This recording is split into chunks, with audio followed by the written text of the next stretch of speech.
Çdo vit, mijëra njerëz humbasin jetën për shkak të mpiksjes së gjakut, një gjendje që mund të ishte parandaluar nëse simptomat do të njiheshin në kohë. Mpiksja e gjakut, ose tromboza, ndodh kur gjaku transformohet nga gjendja e lëngët në një masë të ngjeshur duke bllokuar rrjedhën normale të gjakut nëpër enët e gjakut. Ndërsa mpiksja është një proces natyror që ndihmon në ndalimin e gjakderdhjes kur jemi të lënduar, ndonjëherë mpiksjet formohen pa arsye dhe mund të shkaktojnë probleme të rënda shëndetësore, madje edhe vdekje. Sipas ekspertëve mjekësor, njohja e shenjave paralajmëruese të mpiksjes së gjakut mund të shpëtojë jetë. Shumë njerëz nuk e dinë që simptomat e një mpiksje gjaku mund të shfaqen brenda sekondash apo minutash dhe të intensifikohen me shpejtësi. Prandaj është thelbësore që çdo kush të njohë këto 7 simptoma kyçe që nuk duhet injoruar kurrë. Simptoma e parë: ëndja e papritur në këmbë ose krah. Një nga simptomat më të zakonshme të mpiksjes së gjakut, veçanërisht në rastet e trombozës së thellë venore, është ëndja e papritur në një këmbë ose krah.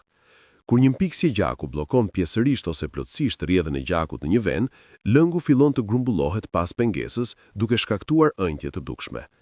Karakteristika kryesore e kësaj simptome është që ëndja zakonisht prek vetëm njërin gjymtyr, njërin këmbë ose njërin krah. Nëse dikush vëren që njëra këmbë është ndjeshëm më e ënjtur se tjetra, ky është një sinjal paralajmërues shumë i rëndësishëm. Ëndja shfaqet papritur, jo gradualisht gjatë ditës siç ndodh me ëndje normale, që shumë njerëz përjetojnë në fund të ditës. Sipas specialistëve, duhet pasur kujdes veçanërisht kur ëndja është e pashpjegueshme, nuk zhduket me pushim dhe është asimetrike krahasuar me anën tjetër të trupit. Në shumë raste, ëndja shoqërohet me ndryshim të ngjyrës së lëkurës. Gjymtyra e prekur mund të duket me një ngjyrë të kuqërremtë apo vjollc. Kjo ndodh për shkak të kongestionimit të gjakut që shkaktohet nga mpiksja. Është e rëndësishme të theksohet se ëndja mund të ndodhë edhe në abdomen, megjithse kjo është më pak e zakonshme. Pavarësisht lokacionit, çdo ëndje e pashpjegueshme që nuk kalon duhet marrë seriozisht dhe kërkohet vlerësim mjekësor menjëherë. Simptoma e dytë: dhimbja dhe dhjamosja e papritur. Dhimbja është një tjetër simptom kyçe e mpiksjes së gjakut që shumë njerëz mund ta keq interpretojnë. Dhimbja e re dhe e pashpjegueshme në këmbë si një krampe në pulp apo një dhjamosje muskulare mund të sinjalizojë një mpiksje gjaku. E njëjta vlen edhe për dhimbje të pashpjegueshme në krah apo abdomen. Ajo që e dallon dhimbjen e shkaktuar nga mpiksja e gjakut nga dhimbjet e zakonshme muskulare, është se kjo dhimbje ka prirje të jetë e vazhdueshme dhe të intensifikohet me kalimin e kohës. Ndryshe nga një krampe e thjesht muskulare që zgjat vetëm disa sekonda dhe pastaj zhduket, dhimbja nga mpiksja e gjakut vazhdon për orë të tëra, madje edhe për ditë. Ekspertët shpjegojnë se dhimbja mund të ndihet si një dhjamosje thellë, një ndjenjë shtypjeje ose një dhimbje e mprehtë. Në rastin e trombozës së thellë venore në këmbë, dhimbja shpesh fillon në pulp dhe mund të përkeqësohet kur personi qëndron në këmbë ose ecën. Shumë pacientë përshkruajnë si ndjenjë sikur kanë një kuaç në këmbë që nuk largohet. Një aspekt i rëndësishëm është që dhimbja nuk duhet të jetë gjithmonë intensive për të qenë shqetësuese. Edhe dhimbje të lehta por të vazhdueshme, që shoqërohen me ajntje, ngrohje në zonë ose ndryshim në ngjyrë të lëkurës, duhet të vlerësohen nga një profesionist shëndetësor. Nëse dhimbja zgjat më shumë se 1 apo 2 ditë ose përkeqësohet në mënyrë të dukshme, është thelbësore të kontaktohet menjëherë mjeku. Simptoma e tretë: ngrohje dhe ndryshimi i ngjyrës së lëkurës. Ngrohja e papritur në një zonë specifike të trupit është një tjetër simptom klasike e mpiksjes së gjakut që nuk duhet injoruar. Kur një mpiksje formohet në një venë, ajo shkakton inflamacion në indet përreth, duke e bërë lëkurën më të nxehtë në prekje krahasuar me zonat përreth. Lëkura mbi venën e prekur shpesh ndihet e nxehtë ose më e ngrohtë se pjesët e tjera të trupit. Ky simptom zakonisht shfaqet së bashku me ëndjen dhe kuqërimin e lëkurës, duke krijuar një trilogji klasike të shenjave që duhen vënë re. Ngrohja lokale është rezultati i procesit inflamator që aktivizohet në përgjigje të mpiksjes së gjakut. Ndryshimi i ngjyrës së lëkurës është gjithashtu një sinjal paralajmërues i rëndësishëm. Gjymtyra e prekur mund të marrë një ngjyrë të kuqërremtë, vjollc ose blu për shkak të kongestionit të gjakut. Në rastet e mpiksjes së thellë venore, vena e prekur vetë mund të duket më e rrumbullakosur dhe më e ngritur nga lëkura. Ekspertët mjekësor theksojnë që kombinimi i ngrohjes, kuqërimit dhe ëndjes në një anë të trupit është një treshe simptomash që kërkon vëmendje të menjëhershme mjekësore. Këto shenja tregojnë se trupi po përpiqet të reagojë ndaj një problemi serioz në sistemin e qarkullimit të gjakut. Sa më shpejt të identifikohen këto simptoma, aq më të mira janë shanset për trajtim të suksesshëm dhe shmangjen e komplikacioneve.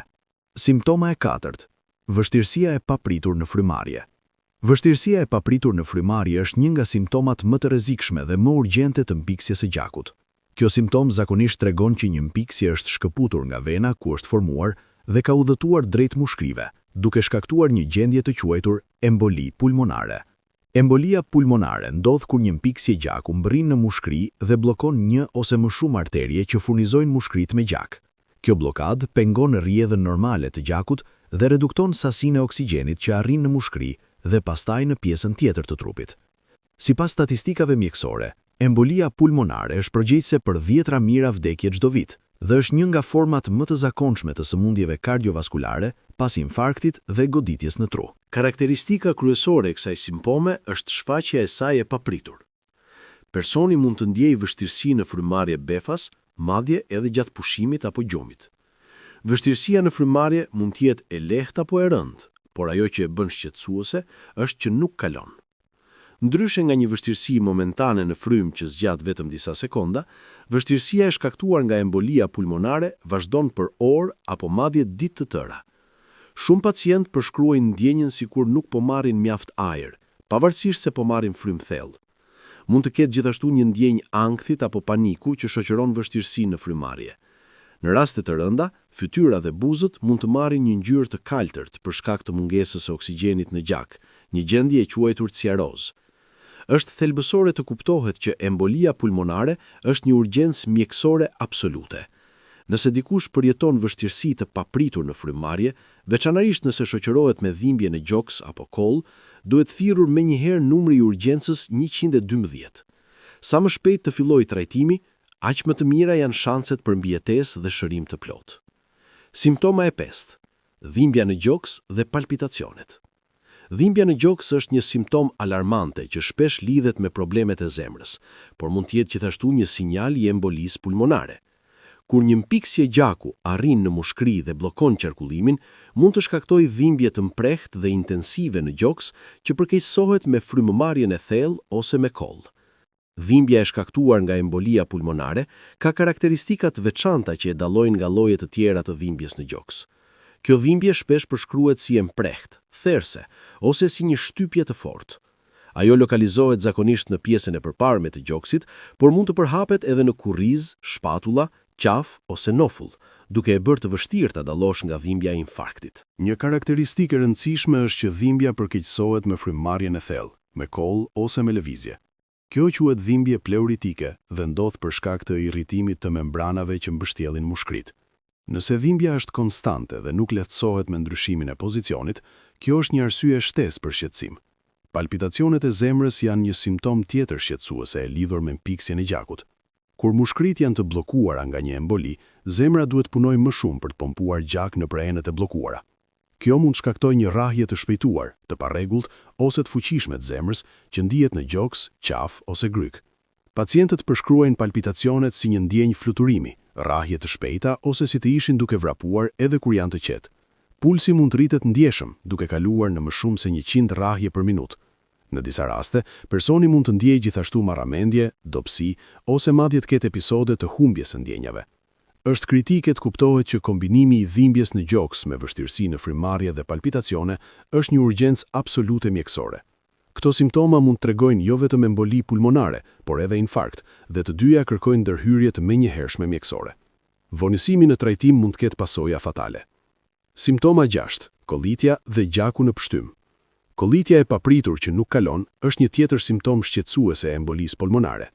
Kur mpiksjet e gjakut arrin në mushkri dhe bllokojnë arteriet pulmonare, ato shkaktojnë irritim dhe inflamacion të indeve të mushkrive, duke nxitur një refleks kollitjeje që përpiqet të pastrojë ai rrugët. Kollitja që lidhet me mpiksjen e gjakut ka disa karakteristika dalluese. Ajo zakonisht shfaqet papritur dhe mund të jetë e thatë ose produktive. Në shumë raste, kollitja është e vazhdueshme dhe nuk lehtësohet me remedja të zakonshme, si pije të ngrohta apo shurup kundër kollës. Personi mund të ndjejë nevojën për të kollitur vazhdimisht, sikur të kishte diçka në ajër rrugë që nuk mund ta nxjerrë. Simptoma më alarmante është prania e gjakut në përshtym gjatë kollitjes, një gjendje e quajtur hemoptizi.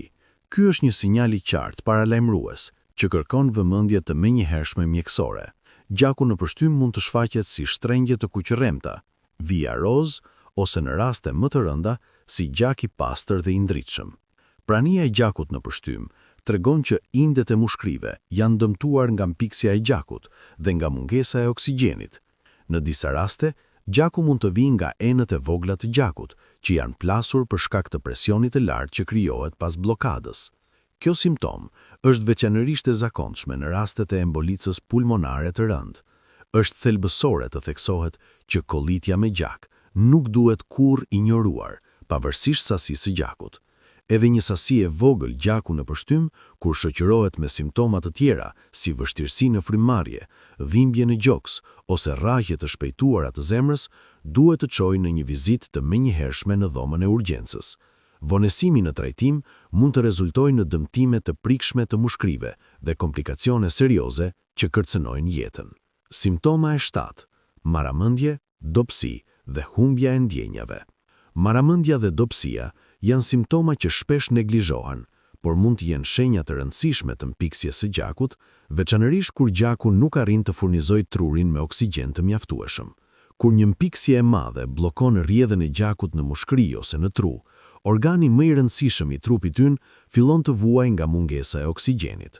Marramendja, që shkaktohet nga mpiksja e gjakut, karakterizohet nga një ndjenjë e papritur rrotullimi, humbje e ekuilibrit, ose një ndjenjë sikur mjedisin përreth po lëviz. Personi mund të ndjejë nevojën për të mbështetur ose për të ulur për të shmangur rënjen. Kjo simptom shpesh shoqërohet me dobësi të përgjithshme, mungesë energjie dhe një ndjenjë sikur trupi nuk ka forcë për të bërë aktivitete të zakonshme. Në rastet më të rënda, mpiksja e gjakut mund të çojë në humbje të plotë të ndjenjave ose sinkop. Kjo ndodh kur truri nuk merr mjaft oksigjen dhe ndalet përkohësisht së funksionuari. Humbja e ndjenjave që lidhet me embolicë pulmonare zakonisht ndodh papritur dhe pa paralajmërim. Megjithse sinkopa mund të ketë shumë shkaqe, më pak se 1% e rasteve të humbjes së ndjenjave shkaktohen nga embolia pulmonare, por kur ndodh, është një shenjë jashtëzakonisht serioze. Kur mpiksja e gjakut ndodh në tru vetë, ajo mund të shkaktojë një goditje në tru ose stroke. Simptomat e një goditje në tru përfshin mpirje ose dobësi në fytyrë, krah ose këmbë, veçanërisht në njërin anë të trupit, vështirësi në të folur ose në kuptimin e të folurit, probleme të papritura me shikimin në njërin ose në të dy syt dhe dhimbje të forta koke që vjen papritur pa shkak të njohur. Ekspertët theksojnë që çdo episod i humbjes së ndjenjave, veçanërisht kur shoqërohet me simptoma të tjera si vështirësi në frymëmarrje, dhimbje në gjoks ose rrahje të shpejta të zemrës, duhet trajtuar si një urgjencë absolute mjekësore. Trurit i nevojiten vetëm disa minuta pa oksigjen përpara se qelizat e tij të fillojnë të vdesin, prandaj kohëzgjatja është kritike në këto situata. Kur duhet kërkuar ndihmë mjekësore? Njohja e simptomave të mpiksjes së gjakut është hapi i parë, por po aq e rëndësishme është të dish se kur të kërkosh ndihmë mjekësore. Sipas ekspertëve, disa situata kërkojnë thirrje të menjëhershme të urgjencës, ndërsa të tjera mund të trajtohen me një vizitë te mjeku i familjes. Duhet thirrur menjëherë numrin 112 ose duhet shkuar në dhomën e urgjencës në rastet e mëposhtme. Vështirësi e papritur në frymëmarrje që nuk kalon, dhimbje të mprehtë në gjoks që përkeqësohet me frymëmarrjen, kollitje me gjak, humbje e ndjenjave ose marramendje e rëndë, rrahje jashtëzakonisht të shpejta ose të parregullta të zemrës dhe çdo simptom që sugjeron një goditje në tru. Në raste të tjera, sikur personi ka ëndje të moderuar në këmbë të shoqëruar me dhimbje dhe ngrohje, është e përshtatshme të kontaktohet mjeku i familjes brenda bitës. Megjithatë, nëse simptomat përkeqësohen apo nuk përmirësohen brenda 1 ose 2 ditëve, duhet kërkuar vlerësim më urgjent. Është e rëndësishme të kuptohet që mpiksja e gjakut është një gjendje e trajtuar shumë mirë kur diagnostikohet në kohë. Mjekët kanë në dispozicion antikoagulant që hollojnë gjakun dhe parandalojnë formimin e mpiksjeve të reja, si dhe trajtim me ilaçe që shkatrojnë mpiksjet ekzistuese. Në raste të veçanta, mund të nevojiten procedura më invazive, si heqja mekanike e mpiksjes ose vendosja e filtrave të veçantë në enat e mëdha të gjakut. Faktorët e rrezikut dhe parandalimi. Çdo kush mund të zhvillojë një mpiksje gjaku, por disa njerëz janë në rrezik më të lartë. Faktorët kryesor të rrezikut përfshin operacionet kirurgjikale të fundit, veçanërisht operacionet ortopedike, si zëvendësimi i gjurit ose i kofshës, periudha të gjata pa aktivitet fizik, si qëndrimi në shtrat ose udhëtime të gjata me avion, mosha mbi 40 vjet, obeziteti, pirja e duhanit dhe historia familjare e mpiksjes së gjakut. Gratë që përdorin pilula kontraceptive apo terapi hormonale zëvendësuese janë gjithashtu në rrezik më të lartë. Shtatzania dhe periudha pas lindjes, veçanërisht 6 javët e para, përfaqësojnë një kohë të rrezikshme për zhvillimin e mpiksjes së gjakut. Disa kushte mjekësore, siç janë kanceri, sëmundjet inflamatore të zorrve, dështimi i zemrës dhe çrregullime gjenetike që ndikojnë në koagulimin e gjakut, rrisin gjithashtu rrezikun. Fatmirësisht, ka shumë mënyra për të ulur rrezikun e mpiksjes së gjakut. Lëvizja e rregullt dhe ushtrimi fizik janë thelbësore. Nëse personi duhet të qëndrojë ulur për periudha të gjata, ai duhet të çohet dhe të ecë çdo 2 orë. Gjatë udhëtimeve të gjata me avion apo makinë, është e rëndësishme të tundesh këmbët dhe gishtërinjt edhe kur je ulur. Mbajtja e një peshe të shëndetshme, ndjekja e një diete të ekuilibruar, pirja e mjaftueshme e ujit dhe shmangja e duhanit janë të gjitha masa parandaluese efektive. Për personat me rrezik të lartë, mjekët mund të rekomandojnë çorape kompresioni që ndihmojnë në rrjedhën e gjakut në këmbë, ose madje përdorimin parandalues të antikoagulantëve. Për të përmbledhur çdo gjë që folëm deri tani, duhet të dini që mpiksja e gjakut është një gjendje serioze që mund të ketë pasoja fatale, por është gjithashtu një nga gjendjet më të parandalueshme dhe të trajtueshme në mjekësinë moderne. Çelësi qëndron në njohjen e hershme të simptomave dhe në veprimin e menjëhershëm. 7 simptomat që u diskutuan, ëndja e papritur, dhimbja dhe dhjamosja, ngrohja dhe ndryshimi i ngjyrës së lëkurës, vështirësia në frymëmarrje, dhimbja në gjoks dhe palpitacionet, kollitja me gjak dhe marramendja me humbje të ndjenjave janë sinjale paralajmëruese që trupi ynë na jep. Injorimi i këtyre simptomave mund të çojë në komplikacione të rënda, si emboli pulmonare, infarkt ose goditje në tru. Nëse dikush përjeton ndonjë nga këto simptoma, veçanërisht nëse shfaqen papritur dhe shoqërohen me faktor rreziku, nuk duhet hezituar të kërkojë ndihmë mjekësore.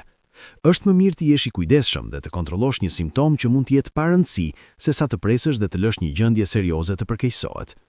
Edukimi dhe vetdia janë armët tona më të mira kundër mpiksjes së gjakut. Sa më shumë njerëz të njohin këto simptoma, aq më shumë jetë do të shpëtohen. Mpiksja e gjakut nuk diskriminon, mund të prek kushdo, në çdo moshë. Por me njohuri të duhur dhe veprim të shpejtë, kjo gjendje mund të trajtohet me sukses dhe pasojat e saj të rënda mund të shmangen. Kujdesi për shëndetin ton është përgjegjësi jon.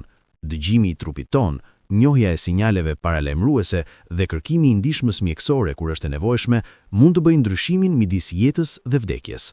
Mos i injoro kurrë simptomat e mpiksjes së gjakut, ato mund të jenë thirrja e fundit që trupi yt t'i jepë për ndihmë.